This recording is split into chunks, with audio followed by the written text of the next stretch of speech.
Welcome to TAS Film and TV. So this is my review of Noah Hawley's Alien Earth, which has recently premiered on FX and Disney. This review is going to talk about the series as a whole, and it's not going to comment on specific plot events, but it will contain sort of loose spoilers. So if you've not seen the series and don't want it spoiled, then it might be worth watching it and then coming back to this later. So the show is created and directed by Noah Hawley, director of the Fargo and Legion TV series. Ridley Scott, director of the original Alien film, is here as an executive producer. And we've got a large ensemble cast with Sydney Chandler as Wendy, Samuel Blenkin as Boy Cavalier, Timothy Oliphant as Kirsch, and Babu Cisse as Morrow. So I'm going to start by saying that Noah Hawley and the creators of this show, they had, a formidable challenge ahead of them. So obviously you can't recreate Alien or Aliens because you can't have an 8 or 10 hour series based around the dread and fear of an alien species hunting a group of humans in a confined space. So the challenge for Hawley here was to incorporate the best bits of those films whilst building sort of an entirely new world around it. And I think the overall concept that Noah Hawley landed on was actually a really good one. So as he talked about in his interview round for the series, he thought about the contemporary themes of life under capitalism and he considered how they would look in the next 100 years. So in this series, we've got, huge corporations effectively running the world. We've got conflict between those corporations, which now seems to supersede any notion of a nation state. We've got the development of AI. We've got the race for technology, the human need for domination of the natural realm, extraction of natural resources for private gain. He even hints at climate breakdown throughout the series. And if there's anyone I want exploring those themes in a sort of creative and thought-provoking way, then it's Noah Hawley. What he achieved with Fargo in particular was absolutely magnificent in my opinion. The way he was able to marry sort of searing analysis of the state of our society and the intertwined development of crime and capitalism with just unbelievable storytelling and character development. It's just absolutely brilliant from start to finish. And there are very few directors that I sort of trust implicitly with any given story and who I'm willing to give a free pass to, and Noah Hawley is one of them. But with all that said, why wasn't Alien Earth a slam dunk? Because in my opinion, as the title of this video suggests, we're really looking at a sort of 6 out of 10 series here, when it should have been probably an easy 9 out of 10 series. So other than the Maginot episode, which was episode 5, which Hawley himself directed, I think Alien Earth as a whole just felt a little bit off for me. And why was that? So I'm going to talk through 4 distinct but sort of related areas which I felt contributed to the overall feeling of it feeling slightly off. So number 1, questionable lore development. So for me, this series was really about the synths. So that is Wendy and her lost boys. And the titular alien was then used as a way of exploring humanity's relations with the synths and with AI. And of course, there's an argument to say that as an Alien franchise series, it should have been the other way round. By the end of this series, we've effectively ended up with the alien becoming almost a pet for Wendy and her being Neo, as in the Matrix, with her then having total control over all the technology on Prodigy Island. And whereas in the films, the alien has always been a sort of ruthless predator that just hunts and reproduces, we're left wondering about motivation and control here. If Wendy can communicate with the aliens and she can control them, do they cease to be these relentless, perfect killing organisms and just become a plaything for Wendy?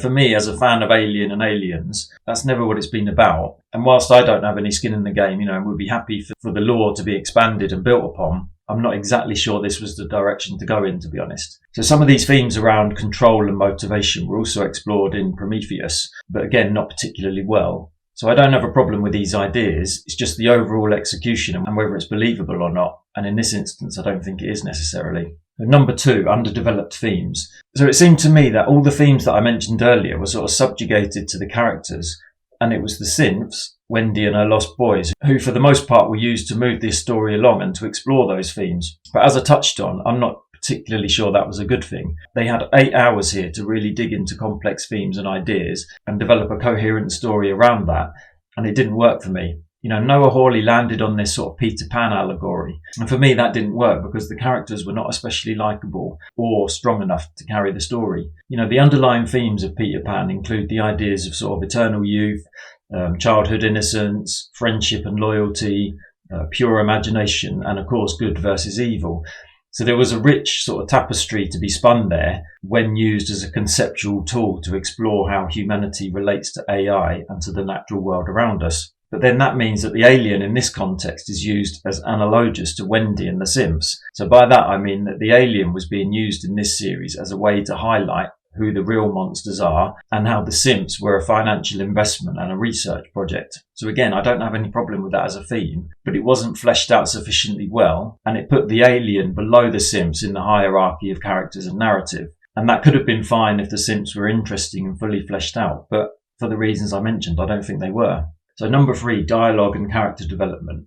And this is another area where I think Alien Earth falls down. The success of Fargo for me was always in marrying complex themes, such as those I mentioned earlier, with just superb character development and dialogue.